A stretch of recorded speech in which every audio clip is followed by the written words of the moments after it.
Hello दोस्तों, welcome back. दोस्तों आज हम एक बहुत इंपॉर्टेंट टॉपिक लेकर आए हैं और वह इंपॉर्टेंट टॉपिक ऑलरेडी हम लोग डिस्कस कर चुके हैं। उसका मल्टीपल चॉइस क्वेश्चन का प्रैक्टिस हम लोग इस वीडियो में करेंगे। तो आइए चलिए स्टार्ट करते हैं। तो सबसे पहले हम लोगों का फर्स्ट क्वेश्चन है आपके सामने कंप्यूटर स्क्रीन पे जो दिखाई दे रहा होगा कि डबल इंटरेस्ट सिस्टम मीन्स, हालांकि ये आपका एक है जर्नल का, बट डबल इंटरेस्ट सिस्टम से स्टार्ट हुआ है क्वेश्चन। यह double interest system means, double interest system का मतलब क्या होता है? Recording of each transaction in two set of books. कह रहा है कि जो ट्रांजेक्शन है उसको जो हम रिकॉर्ड करेंगे टू सेट ऑफ बुक्स में रिकॉर्ड करेंगे। ये बात सही है या फिर गलत है? उसके बाद आगे बोल रहा है कि एंट्री ऑफ टू आस्पेक्ट, क्या बोल रहा है आपका?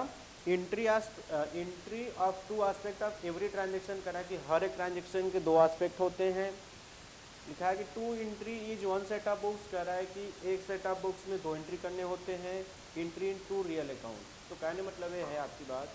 जो पहला है recording of each transaction in two set of books, recording of each transaction, recording of each transaction in two set of books. तो ये बात गलत है, मतलब हर एक ट्रांजेक्शन दो सेट ऑफ बुक्स में नहीं होंगे, एक ही सेट ऑफ बुक्स में होंगे। और लिखा होगा टू आस्पेक्ट, मतलब एक डेबिट होगा तो दूसरा क्रेडिट। हर एक ट्रांजेक्शन के एक डेबिट और क्रेडिट होंगे। तो फर्स्ट को होगा आपका बी। फर्स्ट का आंसर क्या होगा मेरे दोस्त? बी होगा। चलो सेकंड क्या है? Journal is a book of. कह रहे कि जर्नल क्या है? जर्नल एक ओरिजिनल एंट्री होती है। जर्नल क्या होती है? ओरिजिनल एंट्री होती है। फर्स्ट का आंसर होगा आपका ए होगा। और जर्नल क्या है आपकी? एक ओरिजिनल एंट्री है, ठीक है। फाइनल एंट्री नहीं होता है और नहीं cash transaction, non cash transaction. Journal क्या होता है आपका? एक ओरिजिनल एंट्री होता है, ठीक है मेरे दोस्त। सेकंड है आपका third question, outstanding salary account. ध्यान रखना जितने सारे नॉमिनल अकाउंट होंगे उनके नाम में सफिक्स या प्रीफिक्स कोई लग जाता है, जैसे आउटस्टैंडिंग, प्रीपेड, एडवांस वगैरह, तो वह नॉमिनल से पर्सनल अकाउंट में कन्वर्ट हो जाते हैं। किस में कन्वर्ट होते हैं? नॉमिनल से पर्सनल में। तो आउटस्टैंडिंग सैलरी आपका क्या होगा? पर्सनल अकाउंट होगा। आउटस्टैंडिंग सैलरी दोस्त मेरे क्या है? आउटस्टैंडिंग सैलरी, प्रीपेड, इंश्योरेंस है ना वगैरह, ये सब क्या होते हैं? पर्सनल अकाउंट होते हैं। प्रीपेड एक्सपेंसेस क्या होगा आपका? पर्सनल अकाउंट होगा। प्रीपेड एक्सपेंसेस क्या है आपका? पर्सनल अकाउंट है। गुडविल कौन से अकाउंट है? गुडविल मेरे दोस्त एसेट्स होता है। और सभी एसेट्स कौन से काउंट होते हैं? सभी एसेट्स आपके कौन से काउंट होते हैं? रियल अकाउंट होता है। और भी रियल में क्या है आपका? टेंजिबल या इनटेंजिबल। तो गुडविल आपके इनटेंजिबल होते हैं, ठीक है। तो गुडविल आपका कौन से काउंट होगा? Intangible real account. नेक्स्ट है आपका which of the following is real account. करा कि इसमें कौन सा रियल अकाउंट है पहचानना है आपको। तो आपका सैलरी अकाउंट नॉमिनल है, डेटर्स पर्सनल है, एक्सपेंसेज नॉमिनल है, स्टॉक आपका क्या है? रियल अकाउंट है। स्टॉक क्या है आपके? रियल अकाउंट है। अब ध्यान रखना, जैसे आंसर इसमें डी सही था स्टॉक, तो आपको ये पता करना चाहिए था, आपको ये भी समझ लेना है कि डेटर्स कौन सा अकाउंट है? पर्सनल। सैलरी और एक्सपेंसेस कौन सा अकाउंट है? नॉमिनल। तो जिससे क्या होगा कि आगे अगर कि नॉमिनल के एग्जाम्पल पूछे तो आपको पहले से चीज़ें याद रहे। Which of the following is a nominal. अब करा कि कौन सा नॉमिनल अकाउंट है? गुडविल आपका रियल अकाउंट है, बैंक आपका पर्सनल अकाउंट है, क्रेडिटर आपके पर्सनल अकाउंट है। मेरे दोस्त जो रेंट होगा वो क्या होगा? आपके नॉमिनल अकाउंट होंगे। तो रेंट आपके क्या है? नॉमिनल अकाउंट है, ठीक है। एक बार फिर से सुन लीजिए, रेंट कौन से अकाउंट है? रेंट आपके नॉमिनल अकाउंट है, ठीक है ना। रेंट कौन से अकाउंट है? नॉमिनल अकाउंट है, ठीक। ड्राइंग अकाउंट इज, कह रहा है कि ड्राइंग अकाउंट कौन से अकाउंट है? ड्राइंग अकाउंट्स कौन से अकाउंट्स होते हैं? तो ड्राइंग मेरे दोस्त बिजनेस, जैसे आपका ये बिजनेस हो गया और ये बिजनेसमैन हो गया, ठीक है ना। ये बिजनेस से पैसा या गुड्स निकालता है जिसको हम क्या बोलते हैं? ड्राइंग बोलते हैं। तो बिजनेसमैन बोलता है हमारे बिजनेस में हम अपने बिजनेस से कुछ भी निकालेंगे तो मेरे नाम की जगह पे, मेरा नाम की जगह पे जब पैसा देंगे तो कैपिटल यूज करना, और जब पैसा निकालेंगे तो ड्राइंग यूज करना। तो इस वजह से आपके जो पर्सनल अकाउंट होते हैं, जैसे आपका कैपिटल और ड्राइंग, आपके कौन से अकाउंट होते हैं? पर्सनल अकाउंट होते हैं। तो यहाँ पे कैपिटल कौन सा अकाउंट हो जाएगा? अब कैपिटल कौन सा पर्सनल अकाउंट है आपका मेरे दोस्त? नेचुरल पर्सनल अकाउंट है। कैपिटल कौन से अकाउंट होगा? सॉरी, ड्राइंग कौन से अकाउंट है? पहले तो पर्सनल अकाउंट, ड्राइंग कौन से अकाउंट है आपके? पर्सनल अकाउंट है, ठीक है ना।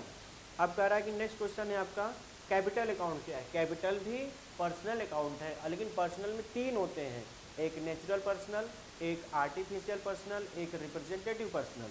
अब ध्यान रखना, कैपिटल और ड्राइंग जो होता है बहुत सारे बुक में आप देखोगे तो वहाँ पे रिप्रेजेंटेटिव पर्सनल भी बोलते हैं, ठीक है। बट जो मैं बुक से पढ़ा रहा हूँ, ठीक है, इस बुक में आपका नेचुरल पर्सनल अकाउंट लिखा हुआ है, ठीक है ना। तो ध्यान रखना, जैसे वो अपना ओपिनियन दिए हुए हैं कि जैसे डी.के. गोयल सर का बुक है तो उसमें ओपिनियन है कि बिजनेसमैन अपनी नाम की जगह यूज़ कर रहा था, जो पर्सनल यूज है, जैसे डेटर पर्सनल अकाउंट है तो नेचुरल पर्सनल ही है ना। तो अब रिप्रेजेंटेटिव में वो आउटस्टैंडिंग को ही बस बताते हैं, आउटस्टैंडिंग प्रीपेड वगैरह को, लेकिन जैसे डेटर क्रेडिटर हो गया और कैपिटल हो गया, ड्राइंग हो गया, उसको नेचुरल बोलते हैं, ठीक है ना। तो आपका कैपिटल क्या हो जाएगा, नेचुरल पर्सनल अकाउंट हो जाएगा। लिखा है कि debit what comes in, credit what goes out, किसका रूल्स है। तो पहले तो पर्सनल का रूल्स होता है debit the receiver, credit the giver, और रियल का रूल्स होता है debit what comes in, credit what goes out, ठीक है। और नॉमिनल का क्या होता है, debit all expenses and losses, credit all income and gains. तो आपका debit what comes in, credit what goes out किसका अकाउंट का रूल्स है, रियल अकाउंट का रूल्स है।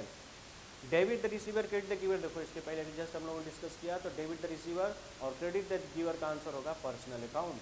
डेबिट द रिसीवर और क्रेडिट द गिवर का आंसर क्या होगा, पर्सनल अकाउंट।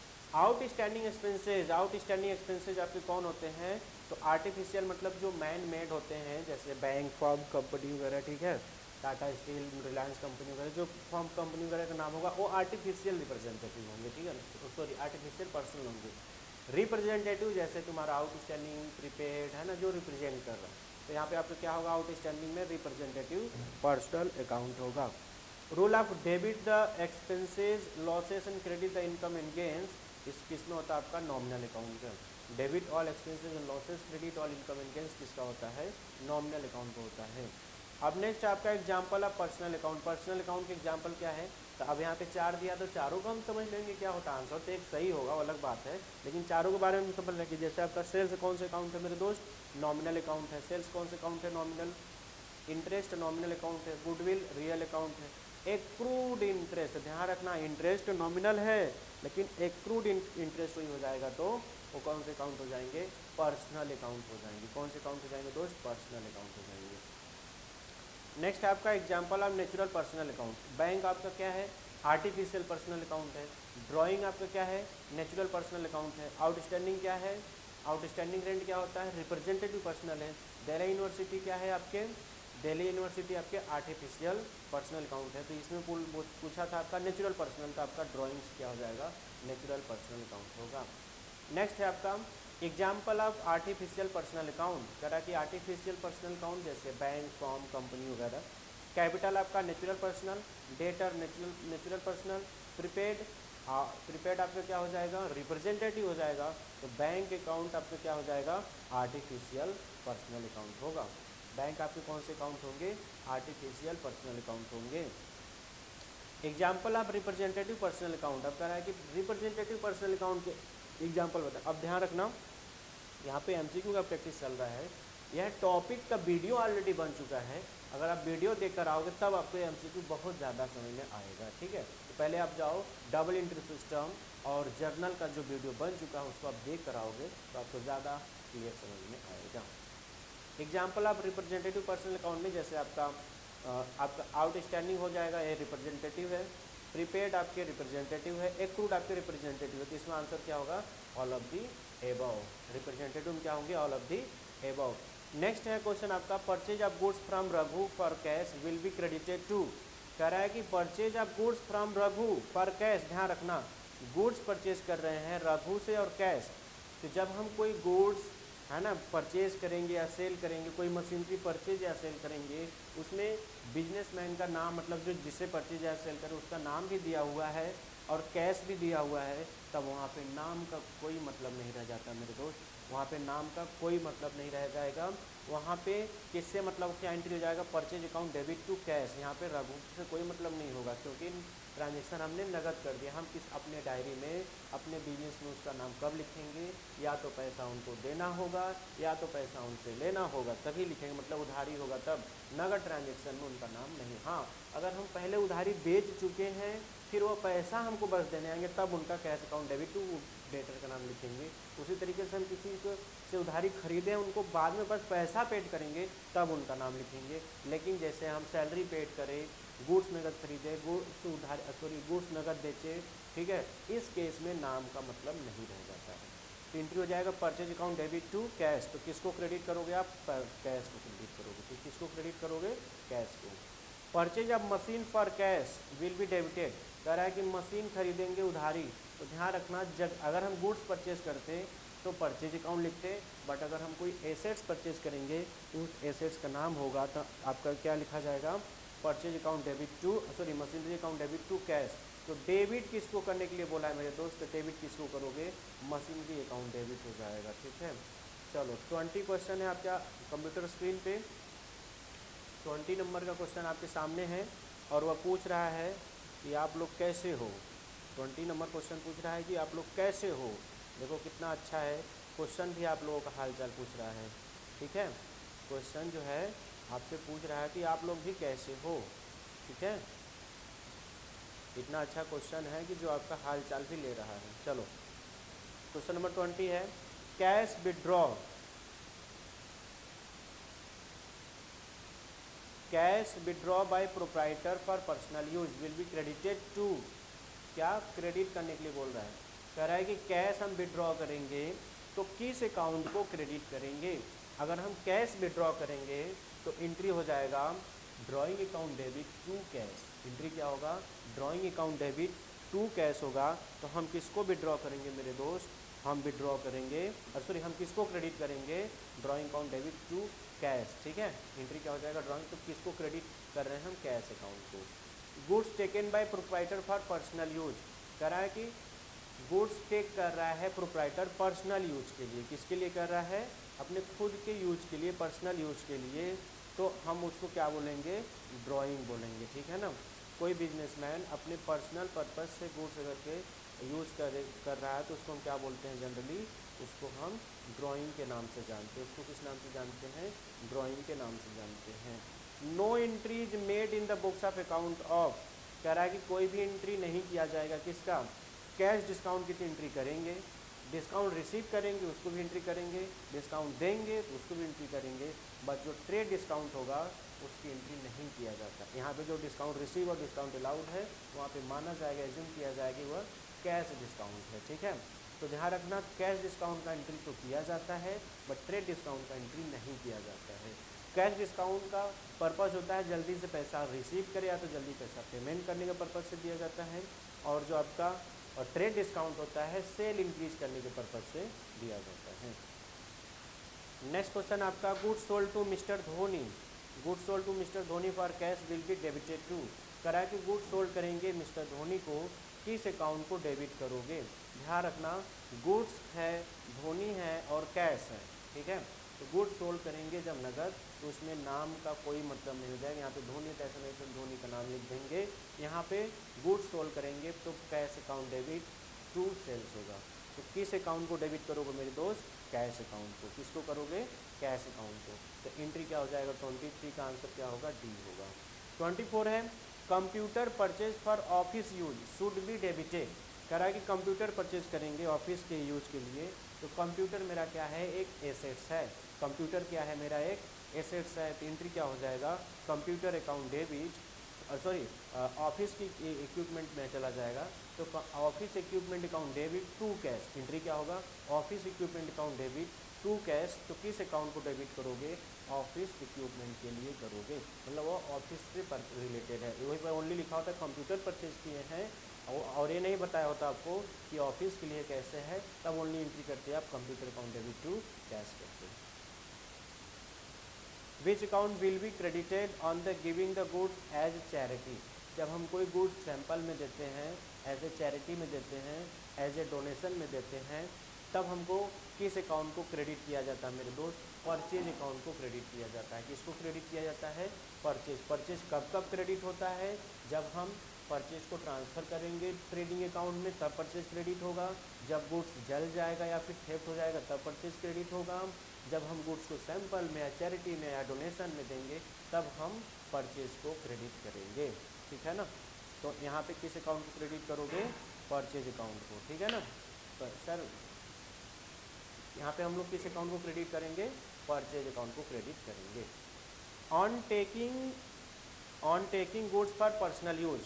करा कि गुड्स टेक कर रहा है पर्सनल यूज के लिए। On taking goods for personal use, ठीक है, on taking goods for personal use, on taking goods for personal use by the proprietor the account debited bill. कह रहा है कि प्रोप्राइटर अपने पर्सनल यूज के लिए गुड्स विड्रॉ करेगा तो इसकी एंट्री क्या करेंगे, तो हो जाएगा drawing account debit to purchase. Entry क्या हो जाएगा, drawing account debit to purchase. तो मेरे दोस्त यहाँ पूछा है कि किसको डेबिट करोगे, तो डेबिट करोगे आप ड्राइंग को डेबिट करोगे, ठीक है ना, किसको डेबिट करोगे आप, ड्राइंग को डेबिट करोगे। चलो नेक्स्ट क्वेश्चन है, बहुत ही सिंपल क्वेश्चन है, wages paid for the installation of new machine will be debited to. कह रहा है कि wages paid for the installation of new machine will be debited. तो वेजेस पेड करेंगे इंस्टॉलेशन ऑफ न्यू मशीन। तो ध्यान रखना मेरे दोस्त, जब बिल्डिंग बन रही हो, जब मशीन खरीदा जा रहा हो, तो मशीन जब तक वर्किंग करने के लायक ना हो जाए, जब तक काम करने के लायक ना हो जाए, तब तक उसमें जितने सारे खर्चे होंगे उसी का पार्ट माना जाएगा, अलग से वेजेज रिपेयर नहीं लिखेंगे। तो एंट्री होगा वेजेस पेड कर रहे हैं मशीन को इंस्टॉल करवाने के लिए, इंस्टॉल करवा लेंगे, उसके बाद कोई खराबी आएगा तब रिपेयर या वेजेज में जाएगा, लेकिन जब तक मशीन इंस्टॉल नहीं हुआ है तब तक हम मशीन अकाउंट में ही डेबिट करेंगे। तो मेरे दोस्त किसको आप डेबिट करोगे, मशीनरी अकाउंट डेबिट हो जाएगा और वेजेज या रिपेयर को डेबिट नहीं करोगे। Rent paid to landlord should be debited. देखो लैंडलॉर्ड को रेंट पेड कर रहे हैं, ठीक है, rent paid to landlord should be debited. अब ध्यान रखना, रेंट है, लैंडलॉर्ड है, पेड है, तो पेड में क्या छिपा हुआ है मेरे दोस्त, पेड में कैश छिपा हुआ है। क्या छिपा हुआ है, पेड में कैश छिपा हुआ है, ठीक है, पेड में आपका झापड़ नहीं छिपा हुआ, क्या छिपा हुआ है, कैश छिपा हुआ है। तो एंट्री क्या हो जाएगा आपका, रेंट डेबिट टू कैश होगा, लैंडलॉर्ड से कोई मतलब नहीं होगा। अगर ओनली लैंडलॉर्ड को ऐसे जनरली मतलब ओनली पेमेंट कर रहे, रेंट वगैरह नहीं, ऐसे कि उनसे हम लोग उधारी लिया था पेमेंट कर रहे हैं, तब लिख देते हैं landlord debit to cash. But अगर हम एज ए रेंट के रूप में एज ए सैलरी या किसी को दे रहे हैं और वहाँ पे नाम भी है और कैश भी है और नॉमिनल भी है, तो वहाँ पे नाम वर्ड नहीं लिखा जाएगा। तो एंट्री क्या हो जाएगा, रेंट डेबिट टू कैश। तो यहाँ पे किसको आप डेबिट करोगे, लैंडलॉर्ड को डेबिट मत कर देना, किसको डेबिट करोगे, रेंट अकाउंट को डेबिट करोगे। चलो on selling old newspaper, on selling old newspaper the account credited should be. On selling old newspaper कह रहा है कि जब हम कोई ओल्ड न्यूज़पेपर सेल करेंगे तब एंट्री क्या होगा आपका, आपका जो 29 बोल रहा है कि 29 क्वेश्चन आपका बोल रहा है कि जब ओल्ड न्यूज़पेपर आप बेचोगे, ठीक है, तो ध्यान रखना ओल्ड न्यूज़पेपर कोई गुड्स तो होता नहीं है, तो आपका क्या होता है, एक इनकम होगा, ठीक है ना। तो एंट्री हो जाएगा बेचोगे तो पैसा आएगा तो cash account debit to miscellaneous income, है ना, टू मिसलेनियस क्या हो जाएगा, इनकम, बिकॉज न्यूज़पेपर का नाम वहाँ पे नहीं लिखा है, बिकॉज वो ना तो कोई एसेट्स है ना तो कोई गुड्स है, ठीक है। तो यहाँ पे क्रेडिट किसको करोगे, मिसलेनियस इनकम को करोगे। लिखा है कि the journal entry for the goods sold to Gopal for cash. कह रहा है कि गोपाल को हम गुड्स सोल्ड करेंगे वो भी नगद। तो जब हम गोपाल को गुड्स भी है और गोपाल भी है, कैश भी है, तो गोपाल भैया तो पहले तो चले जाएंगे, इनका तो कोई नाम आएगा ही नहीं, ठीक है। तो एंट्री क्या हो जाएगा, cash account debit to sales. क्या एंट्री हो जाएगा, cash account debit to cash account debit to sales. Entry होगा 30 का डी, ठीक है ना, 30 का डी हो जाएगा, cash account debit to sales हो जाएगा। चलो 31 है, X return goods for 2000 to us the account debited will be. X क्या कर रहा है कि हमको, एक्स एक कोई कस्टमर है जिसको हमने कोई गुड्स बेचा था, उसको अच्छा नहीं लगा वापस करेगा, तो हमारे यहाँ बिका हुआ गुड्स वापस आएगा, ठीक। हम एक्स को गुड्स नहीं वापस करें, एक्स हमारे यहाँ वापस कर रहा है, तो क्या हो जाएगा, गुड्स रिटर्न आ रहा है, मतलब सेल्स रिटर्न हो रहा है, तो sales return account debit to X capital. तो डेबिट हम किसको करेंगे मेरे दोस्त, डेबिट करोगे सेल्फ रिटर्न। और सेल्फ रिटर्न को और किस नाम से जाना जाता है, रिटर्न इनवर्ड के नाम से सेल्फ रिटर्न को जानते हैं, और रिटर्न आउटवर्ड को हम लोग परचेज रिटर्न बोलते हैं। तो क्या होगा, 31 का सी आंसर होगा, ठीक है, 31 का क्या आंसर होगा, सी होगा, ठीक है। चलिए नेक्स्ट क्वेश्चन आपके कंप्यूटर स्क्रीन पे, जो कि बहुत ही सिंपल क्वेश्चन है, और यह क्वेश्चन अगर आप करने लगोगे तो आपको बहुत सारे कॉन्सेप्ट क्लियर हो जाएंगे। चलिए क्वेश्चन क्या पूछा है कि purchase goods from Rahul of list price of ₹50,000 for cash at 20% credit discount and receive 3% cash discount, amount पेटेड to discount account will be. ध्यान रखना, goods purchase from Rahul of the list price, ठीक है, लिस्ट प्राइस कितना है 50,000 है। और for the cash मतलब गुड्स क्या है, नगद है। अगर यहीं पे लिखा होता है purchase goods from Rahul of the list price 50,000 at 20% rate discount and receive 3% cash discount, जब अगर आपका ऐसे लिखा होता है तब यहाँ पे कैश डिस्काउंट का कोई मतलब नहीं हो जाता, बिकॉज हम कैश डिस्काउंट कब देंगे, जब गुड्स नगद खरीदेंगे या जब गुड्स नगद बेचेंगे तब कैश डिस्काउंट का नाम आएगा। तो यहाँ पे आपको इस चीज़ को ध्यान रखना, देख लेना पहले ट्रांजेक्शन नगद है कि उधारी। अब यहाँ तो नगद है तो पहले आप क्या करोगे, 50,000 का 20% निकालोगे। तो 50,000 का 20% आपका मेरे दोस्त कितना आ जाएगा, 50,000 का 20% आप जब निकालोगे तो 10,000 आएगा। तो 50,000 में आप 10,000 माइनस करोगे तो बचेगा कितना, 40,000। अब 40,000 का आपको 30% निकालोगे तो आ जाएगा 1,200 रुपये, ठीक है। 40,000 का 3% निकालो, क्योंकि ट्रेड डिस्काउंट माइनस करने के बाद जो गुड्स बचेगा प्राइस, उस पर हम कैश डिस्काउंट निकालते हैं। अगर ये बोला होता 50% या 60% नगद ट्रांजेक्शन है, तब हम क्या करते हैं 40,000 का मान लो 50% जो आता 20,000, फिर उस पर 3% निकालते हैं, ठीक है ना। चलो नेक्स्ट क्वेश्चन है आपका, on selling the goods for cash of list price 40,000 and 15% trade discount and 4% cash discount, cash account will be debited by. कह रहा है कि गुड्स सेल कर रहा है फॉर कैश। सबसे पहले तो इस पॉइंट को देखोगे कि गुड्स नगद है कि उधारी है, ठीक है। तो गुड्स क्या है, नगद है। लिस्ट प्राइस कितना है, 40,000 है, 15% ट्रेड डिस्काउंट है और 4% कैश डिस्काउंट है। तो अब कह रहा है कि कैश अकाउंट कितने अमाउंट से डेबिट किया जाएगा। तो जब गुड्स बेचेंगे तो पहले तो एंट्री क्या होगा, cash account debit to sales. अब हमको डिस्काउंट भी उसमें देना है तो हमको डिस्काउंट क्या होगा, लॉस होगा, क्योंकि गुड्स बेच रहे हैं और कम पैसा हमको मिलेगा तो हमारे लिए एक्सपेंस होगा, ठीक है। तो क्या एंट्री हो जाएगा, cash account debit discount account debit to sales होगा। तो पहले तो आप 40,000 का 15% निकाल के उसको माइनस कर दो, क्योंकि ट्रेड डिस्काउंट का एंट्री हम लोग नहीं करते हैं, बस अमाउंट माइनस करके अलग कर लेते हैं। तो 40,000 का आपका 15% कितना आ जाएगा, 6,000 हो जाएगा। गुड्स बचेगा कितना, 34,000। अब 34,000 का 4% आप निकालोगे, ठीक है। 34,000 का 4% जब आप निकालोगे तो 0 0 जो कट जाएगा तो हो जाएगा आपका 4 4 जा 6 और 4 3 जा 12 एंड 13, तो 1,360 डिस्काउंट हो जाएगा 3400 में से। अब 3400 में से मतलब 34,000 मतलब 34,000 में से 1,360 माइनस कर दोगे, मान लो तो कितना एंट्री बचेगा आपका, बचेगा आपका 34,000 माइनस 1,360, तो हो जाएगा आपका 406 और 23 32,640 एंट्री हो जाएगा। Cash account debit 32,640, discount account debit 1,360, to sales 34,000। तो बोला है कि कैश अकाउंट कितने अमाउंट से डेबिट होगा, बस इस चीज़ को ध्यान रखना है। तो कैश 32,640 से डेबिट होगा, तो एंट्री हो जाएगा 34 का ए, ठीक है। एंट्री क्या होगा, 34 का ए आंसर, सॉरी 33 है ना, 33 का आंसर हो जाएगा ए, ठीक।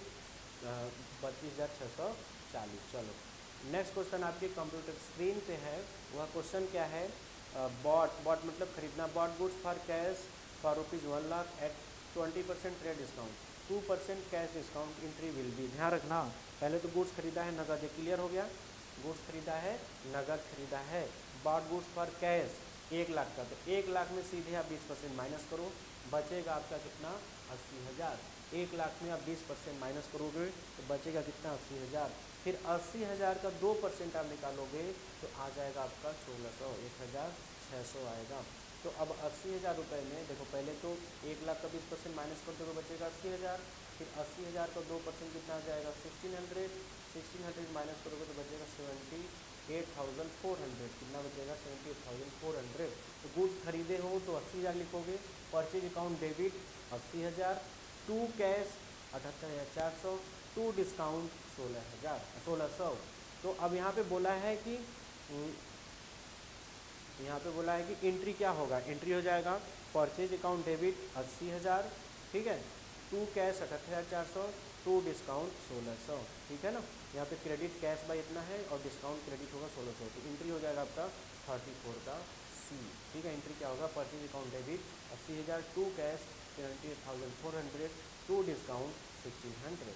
चलो नेक्स्ट क्वेश्चन आपके कंप्यूटर स्क्रीन पर purchase on old machinery for ₹50,000 and spend ₹2,000 on its carriage and 10,000 on its immediate repair, machinery account will be debited by.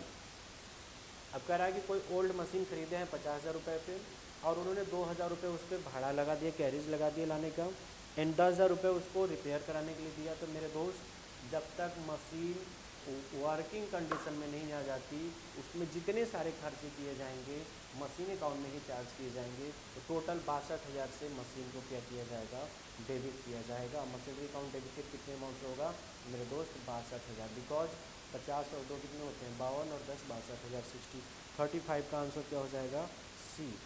चलो payment of income tax 5,000 will be debited to. कह रहा है कि income tax को अगर हम paid करते हैं तो किस अकाउंट को डेबिट करोगे। ठीक है, तो ध्यान रखना इनकम टैक्स मेरे दोस्त बिजनेस का टैक्स नहीं पेड कर रहे हैं, बिजनेस अलग और बिजनेसमैन अलग होते हैं। तो बिजनेसमैन के लिए इनकम टैक्स होता है, बिजनेस के लिए तो बिजनेस का उसका जो फर्म का टैक्स देना होता है वो अलग होता है। बिजनेसमैन अपना पर्सनल जो इनकम का टैक्स होता है वो अपने बिजनेस के पैसे से पेड करे तो क्या होगा मेरे दोस्त ड्राइंग होगा। क्या होगा ड्राइंग होगा।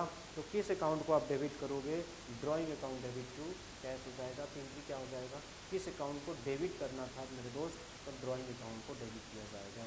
Laser folio column L of in the journal is file at the time of. कह रहा है कि लेजर फोलियो हम कब लिखते हैं जर्नल में, तो जर्नल में हम जब जर्नल एंट्री करने जाते हैं तभी लिखते हैं, ऐसा नहीं पोस्टिंग करने जाते तब लिखते हैं। तो मेरे दोस्त 37 का आंसर क्या हो जाएगा, 37 का आंसर हो जाएगा ledger folio column ledger folio in the journal in file. अच्छा okay okay okay, ledger folio को कॉलम तो हम जर्नल करते समय बना लेंगे, ठीक है, लेजर फोलियो को कॉलम हम जर्नल करते समय बना लेंगे, बट उसमें नंबरिंग कब करेंगे, जब जैसे सपोज करो कि पहले पेज पे मैंने जर्नल किया है, ठीक, स्टार्टिंग के 1 से लेकर 10 पेज तक क्या है आपके जर्नल है, ठीक है ना, और 10 पेज के बाद आपके क्या है लेजर बन रहे हैं 11वें पेज से। तो जो पहले पेज वाला जर्नल होगा किस पेज पे होगा 11 नंबर पे होगा। तो जब हम 11वें पेज पे लेजर पोस्ट करेंगे ट्रांजेक्शन को तब यहाँ पे लिख देंगे 11 फर्स्ट वाले पेज पे, और 11 पेज पे लिख देंगे 1 लिखेंगे कि 11 नंबर पे 1 इसलिए लिखेंगे कि इसका जर्नल पहले पेज पर है, और पहले पेज पे लेजर फोलियो कॉलम में लिख देंगे 11 की इसका लेजर बना हुआ है 11वें पेज पे, ठीक है ना। तो इस वजह से किस समय करेंगे हम लोग, जब इसको पोस्टिंग करेंगे, ठीक है। तो 37 क्वेश्चन तक इसमें रहेगा, और उसके बाद हम लोग नेक्स्ट वीडियो में इसके आगे के क्वेश्चन को कैरी फॉरवर्ड करेंगे, ठीक है। नेक्स्ट वीडियो में हम लोग क्या करेंगे, इसके आगे के क्वेश्चन को कैरी फॉरवर्ड